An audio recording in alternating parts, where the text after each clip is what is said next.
काय लगी राज्यावर संकट येऊन कोसळले.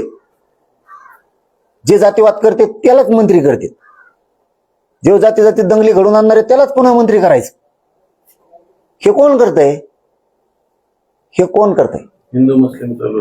अरे हे लयच विचित्र आहेत राव. हे कोणाला कोणाच्या अंगावर घालते मेळ लागणार नाही. तुमच्या सुद्धा कुठं कुठे लिहून एखादी बार शपथ सांगतो आम्ही. हे लयच दर्जाच हीन आहे हो, दर्जाच हीन आहे. काय करायचं काय जातीवाद करणारा माणसा त्याचं ओळख आहे. आणि मराठ्याच्या विरोधात इतकं आम्ही एक सांगितलं की ते तिसरंच करणार.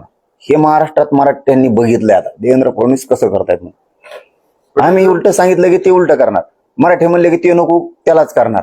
आता जे काय मंत्री एक तास मंत्री केले चांगलं फेकून दिलं तर मागं पुन्हा आणलं. मग जे जातीत दंगली करतो त्याला पुढे घालते, जे जातीवाद करतो त्याला पुन्हा पुढे घालते. ठरवून आणलंय म्हणजे. आणि मग काय बिना ठरवून काय मग काय इकडे काय जाणार सांभाळायला कोण नव्हतोय म्हणून त्याला आणले 6 महिन्यांनी. त्याला सालगडी पळून गेला होय म्हणून तो आणलाय.